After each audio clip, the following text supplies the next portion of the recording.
கர்த்தருடைய பரிசுத்த நாமத்திற்கு மகிமை உண்டாவதாக. ஆண்டவராகிய இயேசு கிறிஸ்துவின் நாமத்தினால உங்கள் யாவரும் நான் வாழ்த்துகிறேன். இந்த நாளுக்காக தெரிந்து கொள்ளப்பட்ட தேவ வசனம் சங்கீதம் 36 அதிகாரம் 5 வசனத்தை நாம் வாசிப்போம். கர்த்தாவே, உமது கிருபை வானங்களில் விளங்குகிறது, உமது சத்தியம் மேக மண்டலங்கள் பரியந்தம் எட்டுகிறது. பிரியமான தேவச்சனமே, புதிய ஏற்பாட்டில் நம்ம பார்க்கும் பொழுது அப்போஸ்தலனாகிய பவுல் 1 கொரிந்தியர் 13 அதிகாரத்தில் அவர் சொல்லுகிறார், விசுவாசம், அன்பு, நம்பிக்கை இந்த 3 நிலைத்திருக்கிறது, இவைகளில் அன்பே பெரியது என்று சொல்லிக் கொண்டிருக்கிறார். அதே போலதான் தாவீது கர்த்தரை பற்றி அவருடைய வாழ்க்கையில, அவருடைய லிஸ்ட்ல கர்த்தரை பற்றி அவர் எப்படி டிஸ்கிரைப் பண்றார் என்று பார்க்கும் பொழுது முதன்மையாக கர்த்தர் அன்பாகவே இருக்கிறார் என்று சொல்லிக் கொண்டிருக்கிறார். அதனாலதான் அவருடைய அன்பு வானங்களில் விளங்குகிறது என்று சொல்லிக் கொண்டிருக்கிறார். பிரியமான தேவ ஜனமே, நம்முடைய தேவன் அவருடைய அன்பை நம்ம பார்க்கும் பொழுது நாம் நமக்காக அவருடைய ஒரே பேரான குமாரனாகிய இயேசு கிறிஸ்துவை நமக்காக பலியாக ஒப்பு கொடுத்திருக்கிறார். ஏனென்று சொல்லி பார்க்கும் பொழுது அவருடைய அன்பை நம்ம ஒரு எல்லைக்குள்ள ஒரு வட்டத்துக்குள்ள நம்ம வைத்து பார்க்க முடியாது.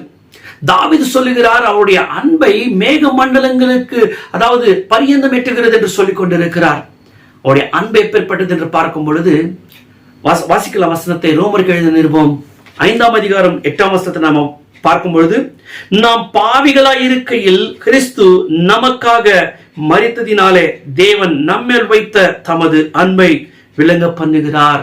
பிரியமான தேவச்சனமே, அவர் நம்மை எப்போ நேசித்தார் என்று பார்க்கும் பொழுது நாம் இன்னும் பாவிகளாகவே இருக்கிறோம்.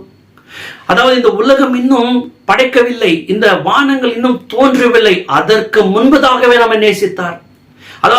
உலக தோற்றத்துக்கு முன்பதாகவே ஆட்டுக்குட்டியாக ஆண்டவராக இயேசு கிறிஸ்துவை பலியாக ஒப்பு கொடுத்தார். பிரியமான தேவச்சனமே, தாவீது சொல்லுகிறார், அவருடைய அன்பு வானங்களில் விளங்குகிறது, மேக மண்டலங்களுக்கு பரியந்தம் எட்டுகிறது என்று சொல்லி பார்க்கும் பொழுது பாருங்க, மனிதனுடைய ஒரு ஞானத்தில், அவருடைய அறிவில கர்த்தருடைய அன்பை இப்படிதான் பார்க்க முடியும். ஆனா கர்த்தருடைய அன்பு ஒரு வட்டத்துக்குள்ள நாம் வைத்து பார்க்க முடியாது, அது விசாலமானது.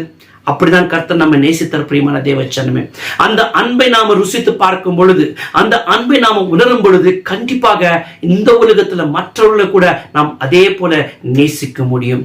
அப்பேற்பட்ட ஒரு அன்பு கர்த்தர் இந்த வேலையில நமக்கு தருவார் என்று சொல்லி நாம் விசுவாசிப்போம். கர்த்தர் தாமே இந்த வார்த்தைகளை ஆசீர்வதிப்பாராக. ஆமென்.